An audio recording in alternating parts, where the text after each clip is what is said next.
కృష్ణాంజనేయులు గారు. వర్మ గారు నమస్తే. కూడా నమస్కారం. నమస్తే అండి. నేను ఇందాక చెప్పినట్లుగా నా తొలి పలుకుల్లోని ఇది ఒంగోలు వరకే పరిమితం అవుతుందా, అటు అటు అలా టర్న్ తీసుకుంటే నెల్లూరు, చిత్తూరు, అలాగే అనంతపురం అటు తిరుక్కుంటూ అలా బెజవాడ, ఇక్కడ నుంచి తూర్పుగోదావరి, పశ్చిమ గోదావరి, అలాగే ఉత్తరాంధ్ర, శ్రీకాకుళం, విజయనగరం, విశాఖపట్నం ఇవన్నీ చూడతాదా? వర్మ గారు, ఇది ప్రకాశం జిల్లాలో మొదలవ్వలేదు. ఆల్రెడీ రాష్ట్రంలో అన్ని చోట్ల ఉన్నటువంటి పంచాయతీయే. ఎక్కడ లేదు ఈ పంచాయతీ అంటే ఇంత బహిరంగంగా లేదేమో కదా? బహిరంగంగా ఎందుకు లేదు? కొలికపూడి శ్రీనివాస్ వర్సెస్ కేసినేని చిన్ని పంచాయతీ. కాదు కాదు కాదు కాదు నా పాయింట్ ఏంటంటే జనసేన వర్సెస్ టీడీపీ ఎంత వేడిగా. ఇప్పుడు జనసేన వర్సెస్ టీడీపీ మొన్నటిదాకా మీరు పిఠాపురంలోనే నడిపించారు కదండి. ఇంకా పిఠాపురం పరిస్థితి ఇంకా అది అదొక రకమైన పరిస్థితి. ఏం కాదు, ఇప్పుడు అదే అంటుంది. ఇప్పుడు అదే విధంగా ఇప్పుడు రాయలసీమలో బీజేపీకి సంబంధించిన ఆదినారాయణ రెడ్డి వర్సెస్ జేసీ ప్రభాకర్ రెడ్డి. ఈ పంచాయతీలన్నీ అవినీతి కేంద్రంగా జరుగుతున్నటువంటి పంచాయతీలండి. వ్యక్తుల కేంద్రంగా మనం కాదు ఇక్కడ చూడాల్సినటువంటి అంశం.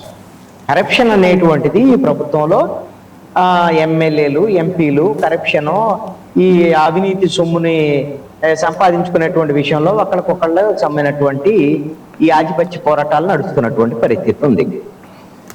ప్రకాశం జిల్లాలో ఇప్పుడు రెండు పార్టీలుగా మనం చూస్తున్నాం. ఇది జనసేన, టీడీపీగా మనం చూస్తున్నాం. అది కరెక్ట్ కాదు అని నా అభిప్రాయం. ఇద్దరు వ్యక్తుల మధ్య ఆధిపత్య పోరాటం. బాలినేని శ్రీనివాసరెడ్డి, అదేవిధంగా దామరచర్ల జనార్దన్, వీళ్ళిద్దరూ రాజకీయ ప్రత్యర్థులు. బాలినేని శ్రీనివాసరెడ్డి మొన్నటి వరకు వైఎస్ఆర్ కాంగ్రెస్ పార్టీలో ఉన్నాడు. వైసీపీ అధికారంలో ఉన్నప్పుడు ఆయన మంత్రిగా ఉన్నాడు. ఆయన కొంత దామరచర్ల జనార్దన్ని ఎదుర్కొలు గురి చేశాడు అనేటువంటిది వాళ్ళు చెప్పేటువంటి అంశము. ఇప్పుడు తెలుగుదేశం, జనసేన, బీజేపీ కూటమి వచ్చిన తర్వాత తెలివిగా బాలినేని శ్రీనివాసరెడ్డి జనసేనలో చేరాడు, తన రూపం మార్చుకున్నాడు. ఇప్పుడు ఆ విధంగా దామరచర్ల జనార్దన్ చెప్పాడు కదా, నువ్వు జనసేనలో చేరి బతికిపోయావు, లేకపోతే మీ ఇద్దరి సంగతి తేల్చేవాడిని అని చెప్పేసి చెప్పినటువంటి బయట కూడా మీరు వేశారు కదా. ఇది రాజకీయ ప్రత్యర్థులుగా ఉన్నటువంటి వాళ్ళిద్దరి మధ్య ఉన్నటువంటి ఆధిపత్య పోరాటం. అది వాళ్ళు ఏ పార్టీ అయినా కావచ్చు. వాళ్ళిద్దరు ఏ పార్టీలో ఉన్న, ఇద్దరు తెలుగుదేశంలో ఉన్న కొట్లాడుకుంటారు, తెలుగుదేశం జనసేన అయినా కొట్లాడుకుంటారు, తెలుగుదేశం వైఎస్ఆర్ కాంగ్రెస్ పార్టీ అయినా కూడా కొట్లాడుకుంటారు. అది వాళ్ళిద్దరి మధ్య ఉన్నటువంటి ఆధిపత్య పోరాటం. ఇద్దరు ఏం మాట్లాడుకుంటున్నారు అనేటువంటిది మనం గమనించాలి. నువ్వు అవినీతి పరుడివి, నువ్వు భూ కబ్జా కోరువేనంటే నువ్వు భూ కబ్జాలకు పాల్పడ్డావు అని చెప్పేసి మాట్లాడుతున్నారు. వీళ్ళిద్దరూ ఎవరు అధికారంలో ఉంటే వాళ్ళు ఆ విధంగా భూ కబ్జాలకు పాల్పడ్డారు అనేటువంటి అంశాన్ని ప్రజలకి తెలియజేస్తున్నటువంటి అంశం, ప్రజలకు ఇప్పుడు అర్థమవుతున్నటువంటి అంశం. ఈ విషయంలో పవన్ కళ్యాణ్ వెళ్ళి ఏం చెప్తాడు, లేకపోతే చంద్రబాబు నాయుడు వెళ్ళి ఏం చెప్తాడు? ఏం పంచాయతీ తెలుస్తారు వీళ్ళకి? ఏం తేల్చగలరు? ఏమీ తెలిసేటువంటి పరిస్థితి. చంద్రబాబు నాయుడు కూడా అదిగో అది తెలుస్తాడు అని బూడిద కోసం కొట్లాడుకుంటే జేసీ ప్రభాకర్ రెడ్డి అని ఆదినారాయణ రెడ్డి బహిరంగ సవాళ్ళు విసురుకున్నారు. బూడిద అంటే అవినీతి ఏ స్థాయికి పడిపోయింది అనేది, ఆ బూడిద కోసం కొట్లాడుకుంటే పంచాయతీ చేసాడు చంద్రబాబు నాయుడు. మరి ఏమైందో తెలియదు. తర్వాత ఇద్దరైతే మరి ఒప్పందాలు చేశారు, ఎవరి వాళ్ళకి పంచారేమో తెలియదు. అవినీతి అయితే ఆగలేదు. ఆ తర్వాత ఇందాక నేను ప్రస్తావించినట్టు కొలికపూడి శ్రీనివాసు, అదేవిధంగా ఎంపీ కేసినేని చిన్ని, వీళ్ళిద్దరి మధ్య కూడా ఇదే కదా పంచాయతీ. ఇసుక పంచాయతీ, పేకాట పంచాయతీ, మద్యంకు సంబంధించినటువంటి కుంభకోణాలు ఇవే కదా. ఇప్పుడు మీ ప్రకాశం జిల్లాలో కూడా కనపడుతుంది ఏంటి? మద్య కుంభకోణం, రేషన్ మాఫియా, భూ కబ్జాలు, వీటికి సంబంధించినటువంటి అంశాలు ఇవే ఉన్నప్పుడు ఇప్పుడు వీళ్ళిద్దరి మధ్య పంచాయతీ తెలిస్తే ఏంటి? వీళ్ళిద్దరు మీరు మాట్లాడుకోవద్దని చెప్తారా? అంతేనా? మీరు మాట్లాడుకోవద్దు, మాట్లాడుకుంటే ప్రజల్లో మనం తులకనవుతాం అనేది వీళ్ళు చెప్పాలి, వాళ్ళ నాయకత్వం. అంతే కదా. అంటే జరుగుతూ ఉంటుంది. జరిగేదాన్ని అయితే ఆపలేరుగా. అది ప్రజల్లోకి వెళ్తున్నటువంటి అంశం.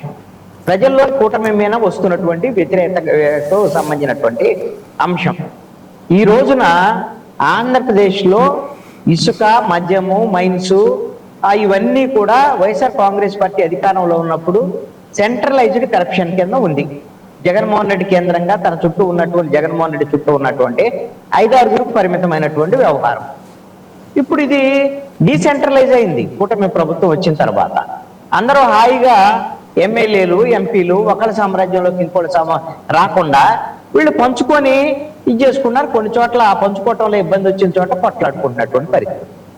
దొందే రెండు, అటు వైఎస్ఆర్ కాంగ్రెస్ పార్టీ అయినా ఇటు కూటమికి సంబంధించినటువంటి ప్రభుత్వం అయినా అవినీతిలో కూరుకుపోయినటువంటి ప్రభుత్వాలే పార్టీలే అనేటువంటిది అర్థమవుతున్నటువంటి అంశం. ఇక ప్రత్యామ్నాయం లేదు కదా, మనకే ఉంది. వాళ్ళు కాకపోతే మనం వస్తాం, మనం కాకపోతే వాళ్ళే వస్తారు, మన ఇద్దరికి మధ్య ఇబ్బంది లేదు కదా అనేటువంటి ధోరణిలో రెండు పక్షాలు, అధికార ప్రతిపక్ష పార్టీలు ఈ రోజున దొందుగా దోచుకునేటువంటి ప్రయత్నం చేస్తున్నటువంటి పరిస్థితి ఉంది. ఇలాగనే వీళ్ళు కొనసాగినటువంటి పరిస్థితి కనుక ఉంటే రేపొద్దున తమిళనాడులో కూడా ఇలానే అనుకున్నారు, మనం ఉంటే డిఎంకే లేకపోతే ఏడిఎంకే, ఇంకెవరు ఉన్నాడు, వేరే వాళ్ళు ఎవరు వస్తారు అసలు ఇక్కడికి, వేరే వాళ్ళందరూ బీజేపీ అయినా లేదా కాంగ్రెస్ అయినా వీళ్ళందరూ ఒక పార్టీలో మనకు తిరిగే లేదు అని అనుకున్నారు. ఇద్దరు విచ్చలవిడిగా చేశారు. మరి ఇప్పుడు ఏమైంది, టీవీకి ఏడు నుంచి వచ్చింది, వాళ్ళు వీళ్ళిద్దరు అవినీతి నుంచి ఈ ప్రజల్లో ఉండేటువంటి వ్యతిరేకత నుంచి పుట్టుకొచ్చినటువంటి పార్టీయే టీవీకే. ఈ విధంగా టీవీకేని ప్రజలు ఆదరించడానికి కారణం ఏంటంటే కారణం ఒకటే, ఏంటది, ప్రజలలో ఉండేటువంటి అరాచకము వీటికి సంబంధించినటువంటి అదండి. ఇదంతా కూడా టీ కప్ లో తుఫాన్ లాంటిది, అంతేనా? టీ కప్పులో తుఫాన్ ఏం కాదు, వాళ్ళ పార్టీల్లో టీ కప్పులో తుఫాన్. వాళ్ళు తప్పిపుచ్చుతారు, వాళ్ళు ఆ నాయకత్వం కానీ వాళ్ళ అధినాయకత్వం కానీ, మీరు బహిరంగ కొట్లాడుకోవద్దు, ఏదైనా ఉంటే సర్దుబాటు చేసుకోండి, ఎవడు సామ్రాజ్యంలో సంపాదించుకోండి, మీది మీరు సంపాదించుకోండి, వాళ్ళ ద్వారా సంపాదించుకోండి, కొట్లాడుకోవద్దు, కొట్లాడుకొని జనానికి తెలిసేటట్టు చేయొద్దని చెప్తారు అధినాయకత్వం. టీ కప్పుల తుఫాన్ ఎందుకైతే ప్రజలకు తెలుసు కదా, ప్రజలకు గమనిస్తున్నారు కదా, వీళ్ళు అధికారం ఉన్నప్పుడు ఈ విధంగా సంపాదించుకుంటున్నారు అనేటువంటి విషయం అటు వైసీపీ సంపాదించుకున్నది, ఇప్పుడు తెలుగుదేశం జనసేన బీజేపీ సంపాదించుకుంటున్నారు. మరి ఇప్పుడు అలాంటిది ప్రజలకైతే తెలుసుగా, గమనిస్తున్నారుగా.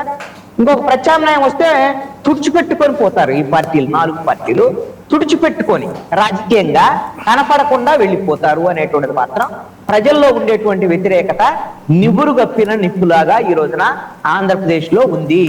ఈ రాజకీయ పార్టీల మీద తీవ్రమైనటువంటి అసహ్యము, ఏకీభావము ప్రజల్లో ఉంది. గత్యంతరం లేక వీళ్ళని ఈ రోజున ఆధారించేటువంటి పరిస్థితి ఉంది. భవిష్యత్తులో ప్రత్యామ్నాయంగా ఎవరైనా సరే కనీసంగా, మొన్న ఏదో సిజేపీ వాళ్ళు వస్తే జనమందరూ యువతంతా వెళ్ళిపోయి వాళ్ళ వెనకాల పడి కేంద్ర ప్రభుత్వాన్ని మెడలు వచ్చినటువంటి పరిస్థితులు ఉన్నాయి కదా, అలాగనే ఇది ఊహాజనితమైనటువంటి అంశాలుగా ఉండొచ్చేమో. కొన్నిసార్లు తిరుగుబాట్లను ఇవన్నీ కూడా ఇలానే వస్తాయి. ఒక పరిధి దాటి అవినీతి, దీనికి సంబంధించినటువంటి అరాచకాలు ఇవన్నీ కూడా ఒక పరిధి దాటినప్పుడు, ప్రజల్లో వ్యతిరేకత వచ్చినప్పుడు అప్పుడు ఆటోమేటిక్ గా ఒక మార్పు అనేది మొదలైంది. అది ఎలాంటిది అనేది మనం చెప్పలేము, కానీ ఈ కరప్షన్ అయితే ప్రజలు గమనిస్తున్నారు అనేది మాత్రం గుర్తుపెట్టారు. Right, okay. ప్రసాద్ గారు, ఏంటి చాలా దారుణమైన పరిస్థితి ఉందంట, గత్యంతరం లేక మాత్రమే చూస్తున్నారు అని చాలా సీరియస్ కామెంట్స్ చేస్తున్నారు కృష్ణాంజనేయులు గారు.